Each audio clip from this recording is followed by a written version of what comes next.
Dice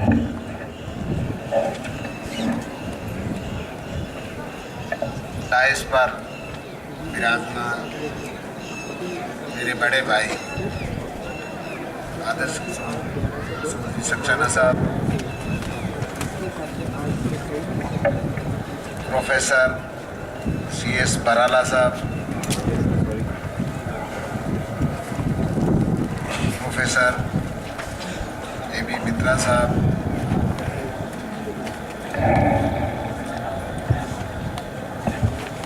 doctor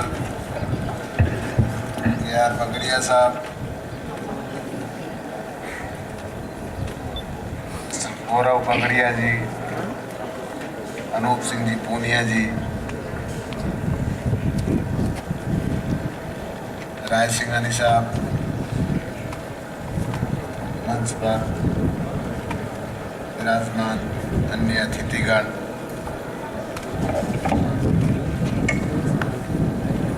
मेरे सामने बैठे हुए स्टूडेंट्स, फैकल्टी मेंबर्स,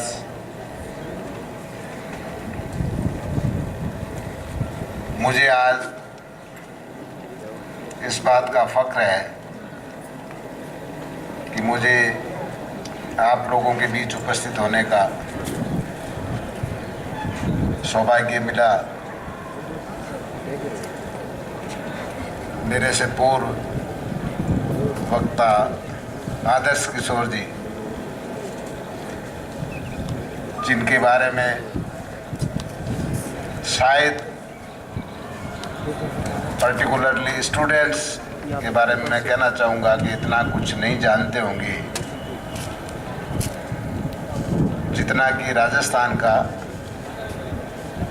प्रत्येक व्यक्ति इनके व्यक्तित्व से परिचित है।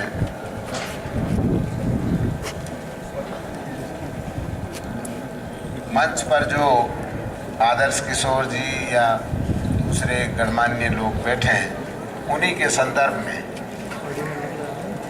मैं आज विशेष रूप से पर्टिकुलरली स्टूडेंट्स से कहना चाहूँगा कि आप चाहे कहीं पर रहें, किसी भी फील्ड में रहें, चाहे आपकी इंजीनियरिंग की पढ़ाई हो, दूसरी ब्रांच या दूसरा कोई सब्जेक्ट हो, किसी भी प्रोफेशन में हो,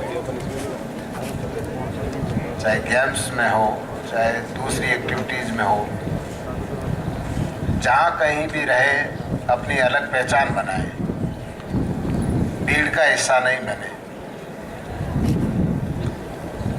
जैसे मैंने अभी आदर्श किशोर जी के बारे में कहा, राजस्थान में बहुत से IAS आए, रिटायर होके चले गए, और आज भी राजस्थान की सेक्रेटरीट में जब कभी भी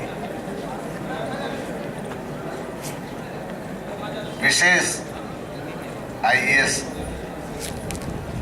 लोगों के नाम लिए जाते हैं तो उनमें आदर्श किशोर जी का नाम भी लिया जाता है। मेरे कहने का तात्पर्य ये है कि आप जहाँ कहीं भी जिस किसी भी फील्ड में रहें, अपनी अलग पहचान बनाएं। इसके अलावा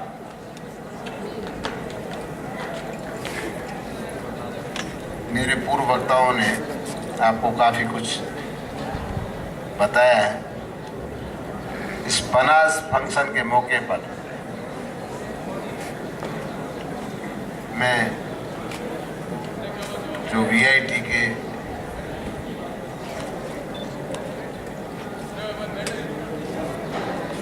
आपके चांसलर हैं, वाइस चांसलर हैं या मैनेजिंग ट्रस्टी है, उनको ये धन्यवाद देना चाहूँगा कि उन्होंने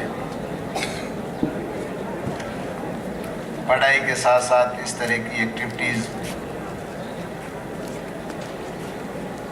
पर भी ध्यान दिया है। जबकि आज के टाइम में ज़्यादातर जो भी एजुकेशनल इंस्टीट्यूट्स हैं, उनका ज़्यादा जोर केवल पढ़ाई पर रहता है, दूसरी एक्टिविटीज़ धीरे धीरे कम होती जा रही है। परंतु मुझे इस बात की खुशी है कि VIT में दूसरी एक्टिविटीज़ पर भी उतना ही ध्यान दिया जा रहा है जितना कि पढ़ाई पर।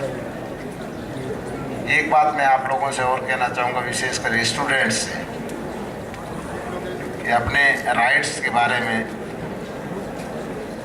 आपको अवेयरनेस रखनी चाहिए, साथ ही दूसरों के राइट्स के बारे में भी आपको अवेयरनेस होनी चाहिए। दूसरों के राइट्स के लिए ज़रूरी है कि आपको अपनी ड्यूटीज़ का ज्ञान हो। मैं VIT जो भी चांसलर महोदय है या वाइस चांसलर महोदय या मैनेजिंग ट्रस्टी है, उनसे ये भी निवेदन करना चाहूँगा कि ह्यूमन राइट कमीशन के चेयरमैन के नाते विशेषकर मैं ये निवेदन करना चाहूँगा कि यहाँ पर स्टडीज़ के साथ में ह्यूमन राइट्स, ह्यूमन वैल्यूज़ की भी पढ़ाई होनी चाहिए। पढ़ाई का मतलब ये नहीं कि ह्यूमन राइट्स के बारे में आप कोई उनको डिग्री दे, पर ह्यूमन राइट्स, ह्यूमन वैल्यूज़ क्या है, इसके बारे में प्रत्येक स्टूडेंट, प्रत्येक फैकल्टी मेंबर को जानकारी होनी चाहिए। बनास 2013 के लिए मेरी आप सभी को शुभकामनाएं, हार्दिक बधाई। Thank you very much.